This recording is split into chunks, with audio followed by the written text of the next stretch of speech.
Assalamualaikum warahmatullahi wabarakatuh. Perkenalkan, nama saya Rehan Ziad dari kelas IT 4805 dengan NIM 103032400150.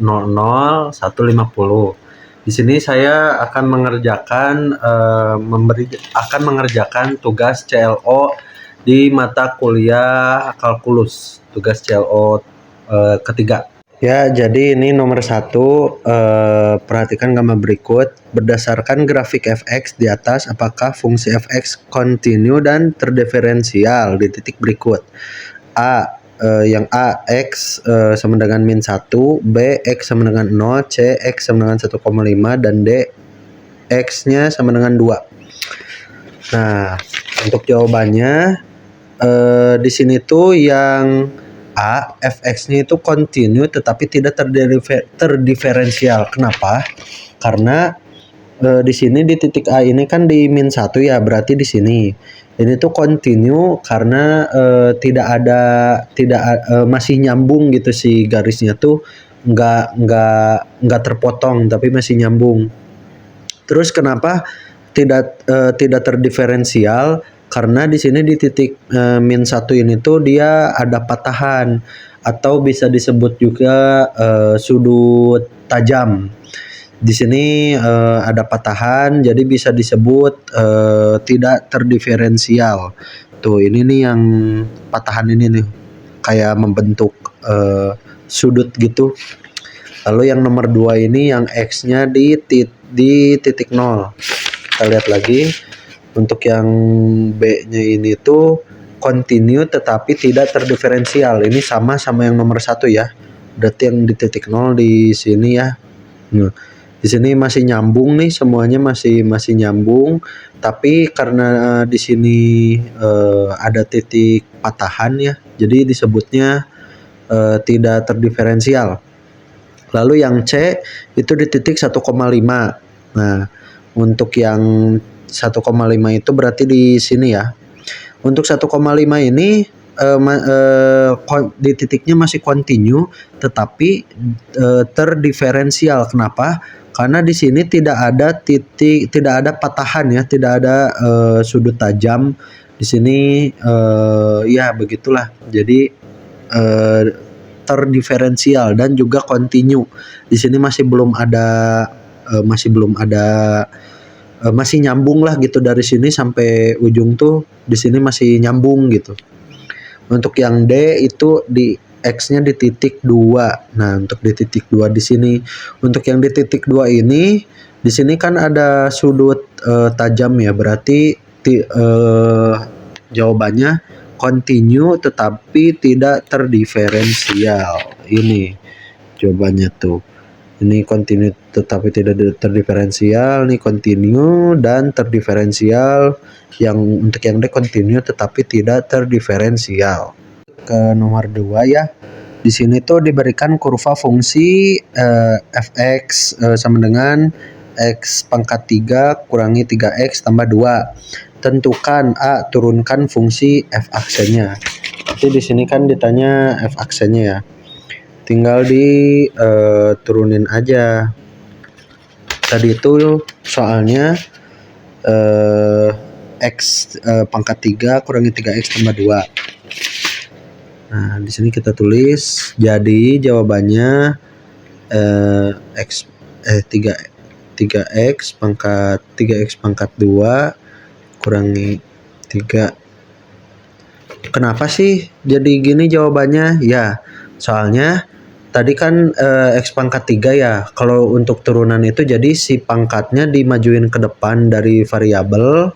Terus si pangkat selanjutnya tuh dikurangi 1. Jadi yang awalnya 3 di sini tuh dimajuin ke depan terus dikurangi 1 jadi 2. Untuk yang ini yang 3x kenapa nggak ada x-nya ya, karena mereka nggak ada pangkat. Jadi yang dihapus tuh si variabel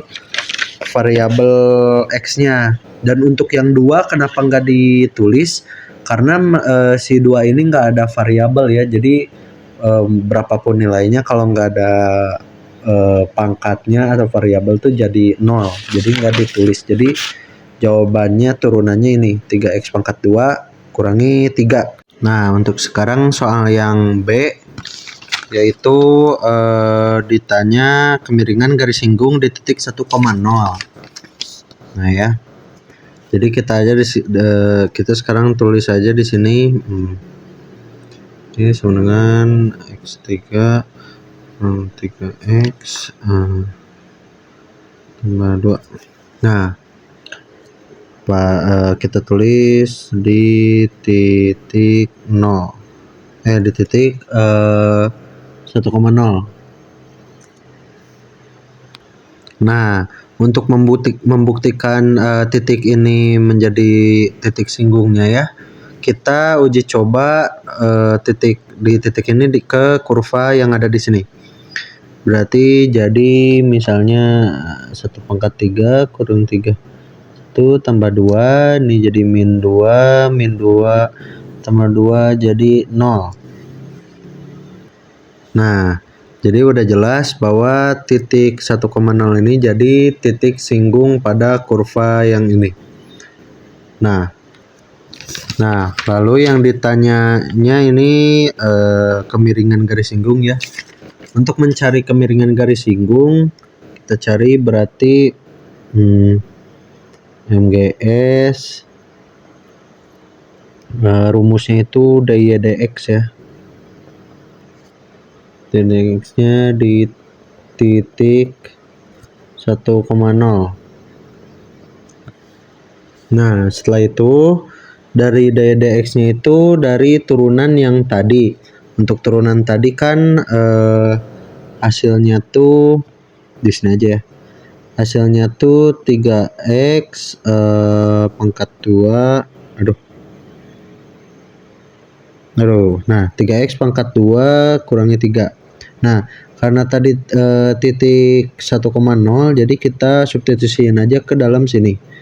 Jadinya, nah jadi 3 kali 1 kuadrat kurangi 3. Hasilnya jadi 0.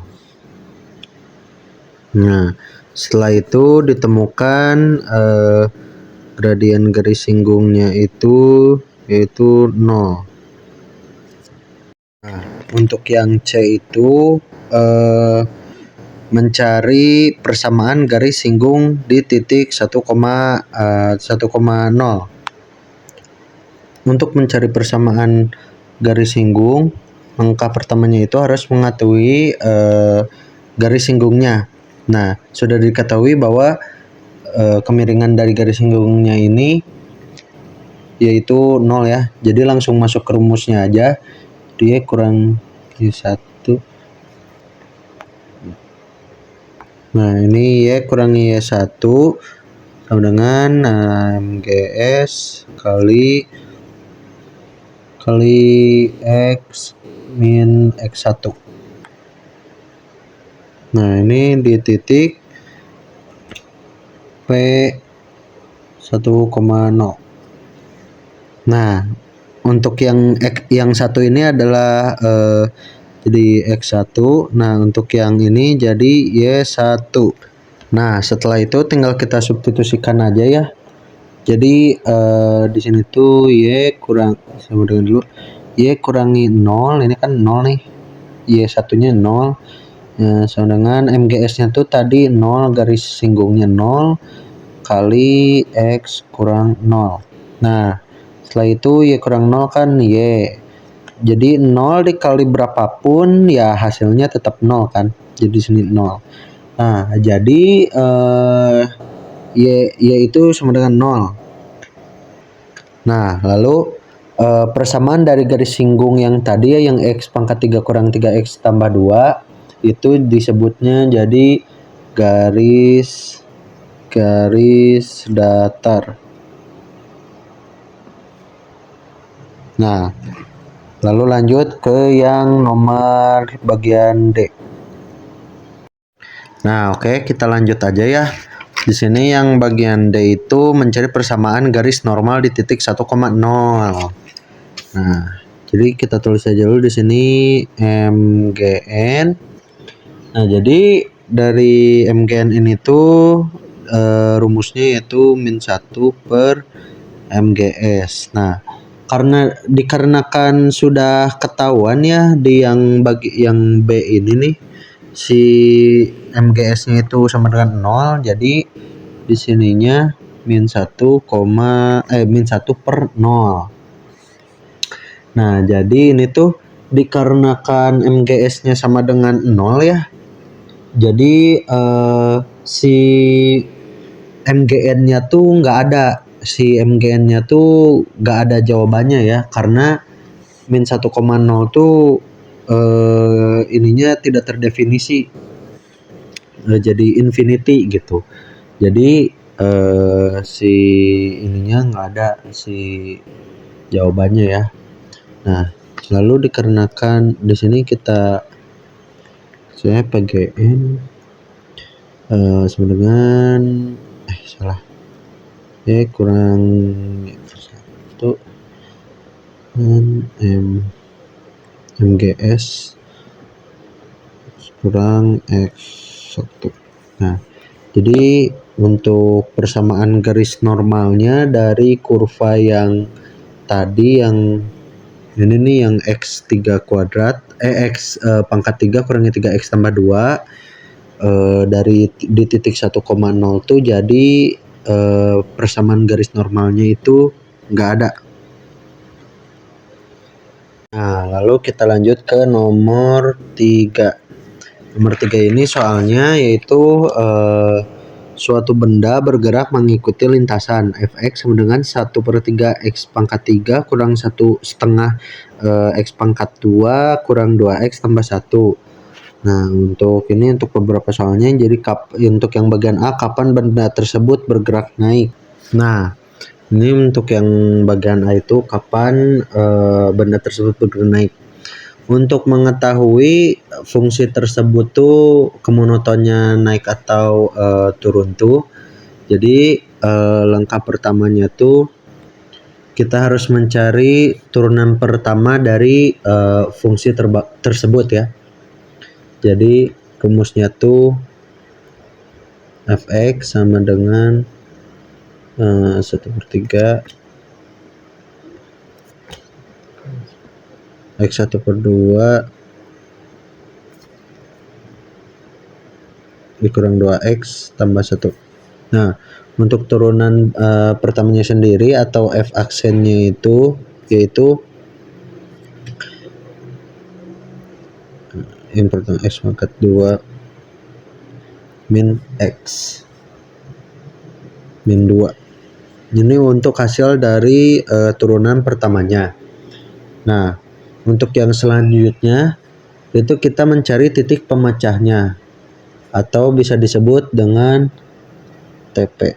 Nah, bagaimana dengan cara mencarinya dari hasil turunan pertama ini? Nah, untuk hasil dari turunan pertama ini kita faktorkan menjadi, bentar ya,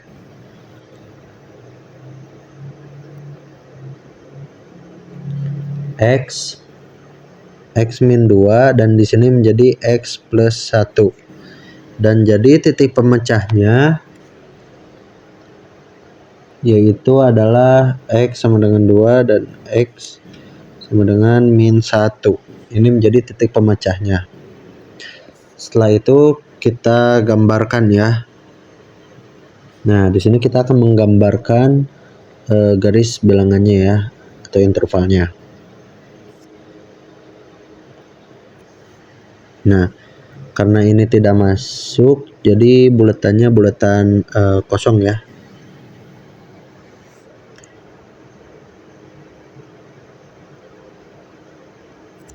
Di sini min 1 dan di sini 2. Nah, setelah itu kita uji coba titik-titiknya.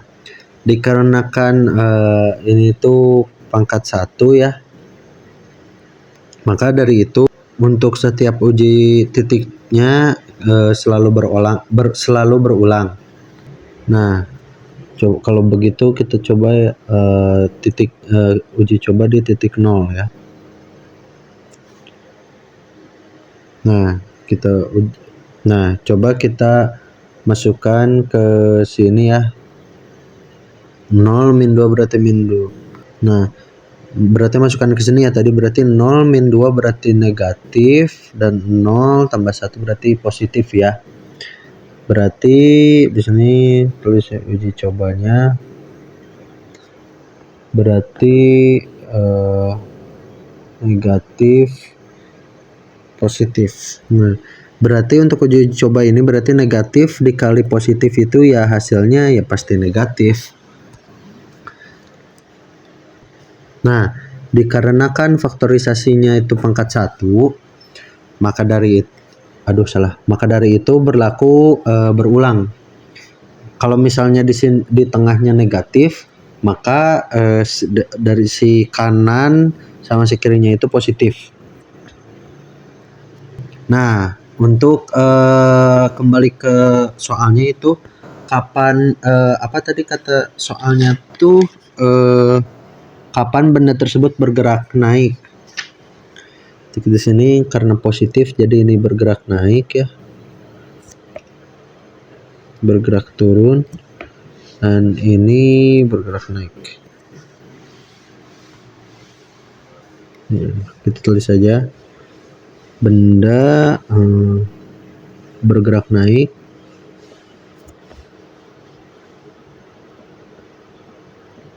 pada interval buram. Itu yang pertama tuh min ta hingga, min 1,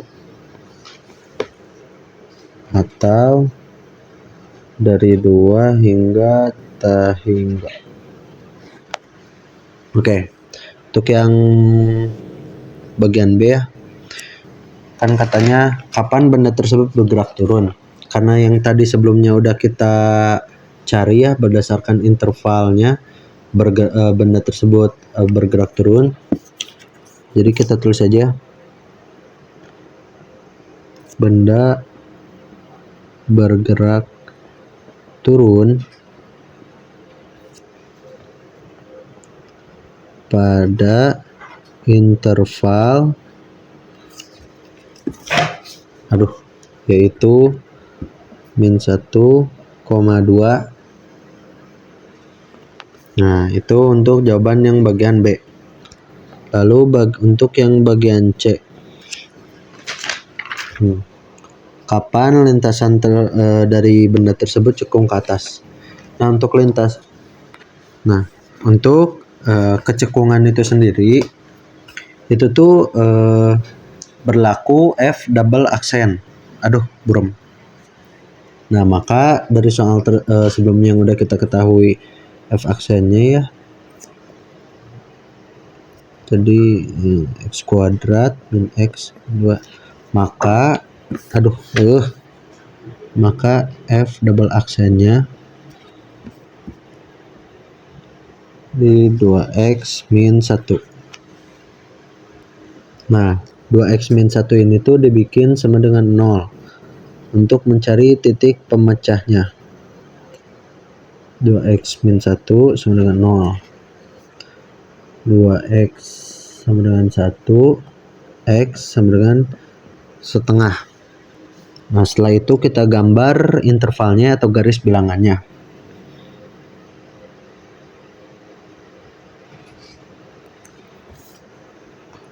Ini F double aksen. Nah, ini kita uji coba di kanan kirinya ya. Bentar, kita coba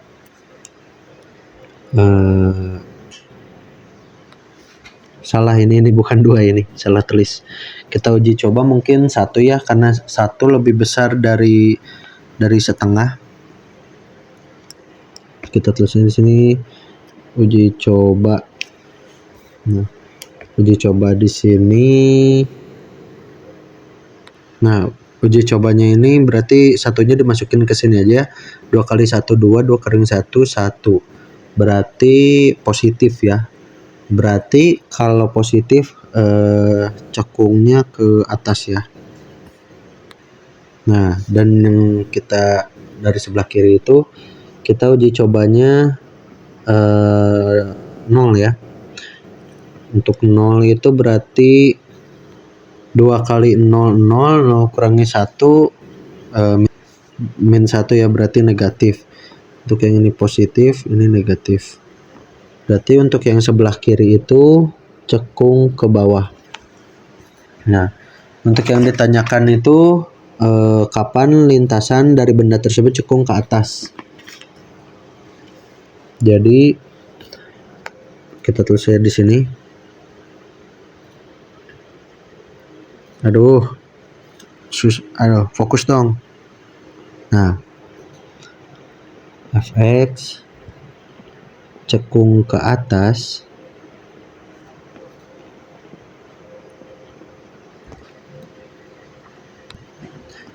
untuk cekung ke atas pada interval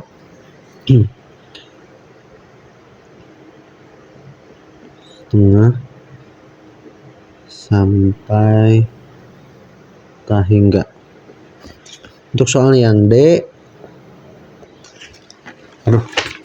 kapan lintasan tersebut cekung ke bawah? Karena kita sudah mencari F double aksennya dan kita sudah mendapatkan garis bilangannya, jadi kita tinggal tulis aja ya,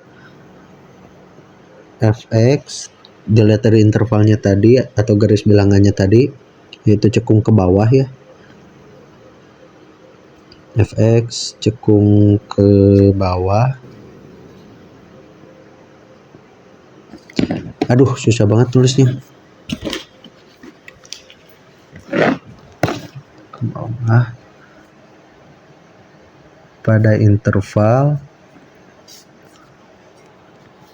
min tak hingga sampai setengah.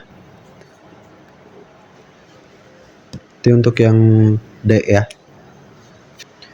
Nah, untuk yang bagian E itu tentukan titik minimum dan titik maksimum yang dilalui oleh benda tersebut. Nah, untuk melihat titik maksimum dan titik minimumnya itu dapat dicek dari yang bagian A ini ya.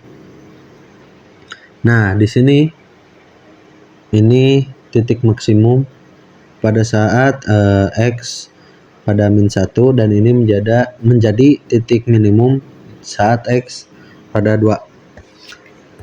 Setelah itu kita uji coba titiknya dalam fungsi pertamanya, yaitu X sama dengan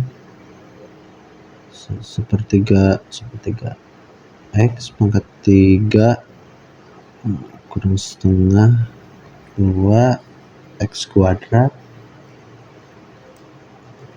tambah 1 belum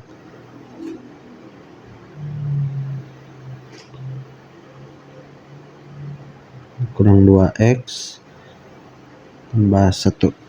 Nah, yang pertama itu kita cari titik fungsinya. Nah, bisa kita lihat pada garis bilangannya itu min 1 ya.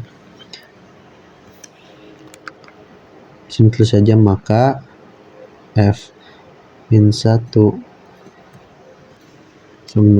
sama dengan sepertiga dikali min 1 pangkat 3 dikali setengah pangkat pangkat min 1 kuadrat dikurangi 2 kali min 1 tambah 1. Berarti sama dengan min 1/3 min setengah dan plus 3. Karena kan untuk yang pecahan kita sama-samain aja. Jadi nah kita samakan aja penyebutnya ya. Jadi ini min 1/3 kurang 2 tambah 3, kita samakan penyebutnya aja. Nah, lanjut ya. Jadi tadi tuh ada yang salah.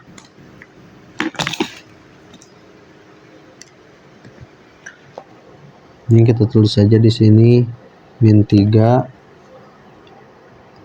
min 2.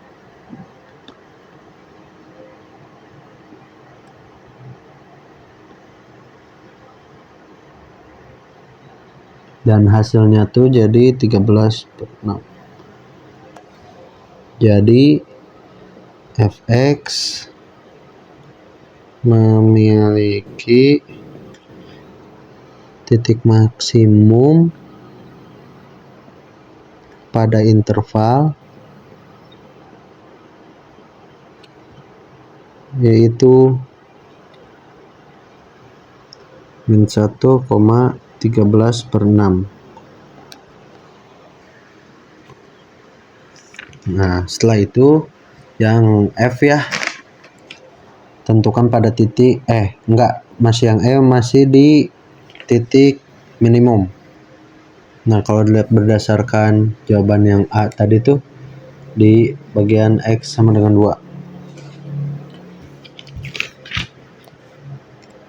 Di sini tulis saja F2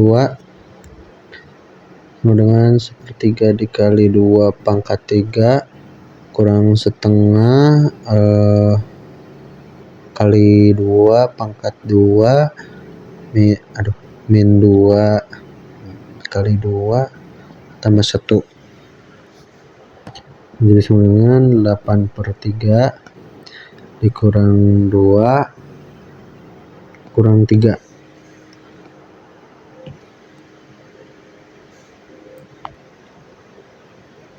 sama dengan 8/3 5. Dikarenakan bentuknya pecahan, maka kita samakan penyebutnya. 8/15/3. Jadi hasilnya min 7/3. Min 7/3. Nah, jadi fx nya memiliki titik minimumnya atau nilai minimumnya yaitu pada intervalnya jadi di 2, min 7/3. Nah, lalu kita lanjut ke yang F ya. Untuk yang F itu tentukan pada titik mana benda tersebut berbelok.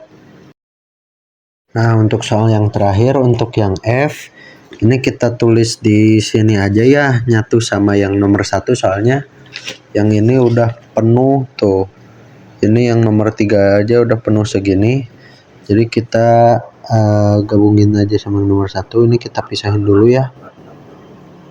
Nah, ini untuk nomor 1 ini yang F bagian nomor 3. Oke.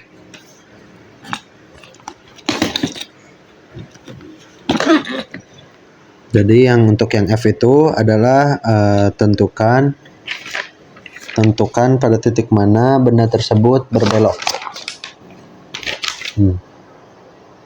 Untuk mencari suatu titik itu berbelok atau tidaknya yaitu berdasarkan F double aksennya.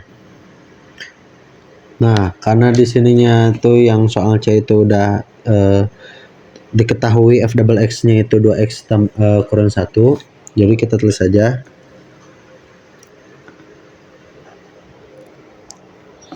F double aksen 2X min 1.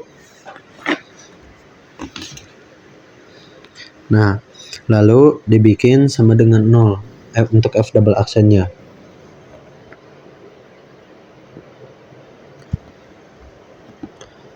(2x) sama dengan 0, 2x sama dengan min 1, x sama dengan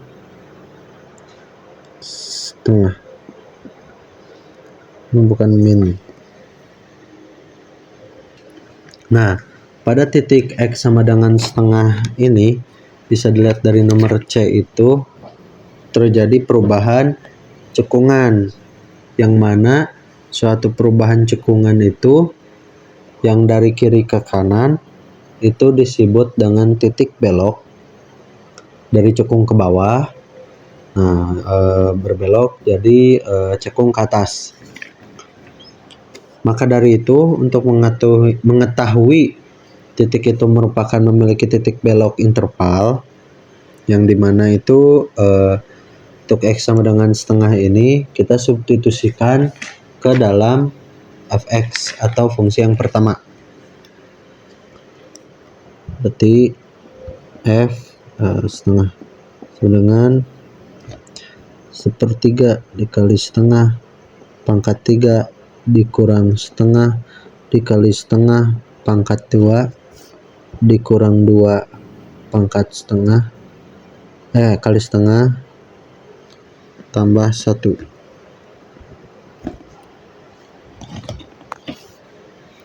Sama dengan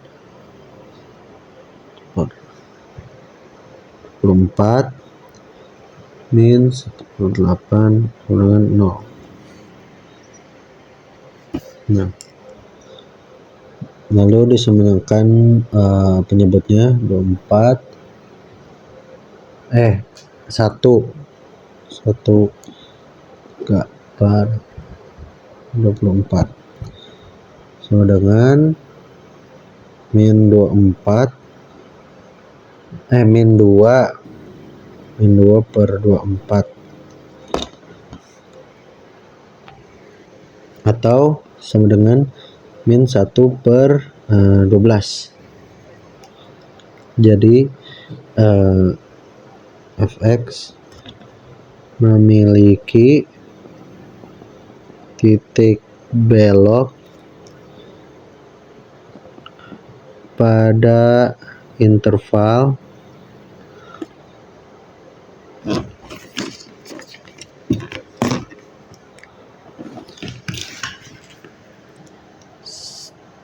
setengah, min 1 per 12. Jadi fx-nya memiliki titik belok pada interval setengah, min 1 per 12. Oke, sekian dari video saya ya. Mohon maaf bila banyak kekurangan atau salah. Saya Raihan Ziad, izin undur diri. Assalamualaikum warahmatullahi wabarakatuh.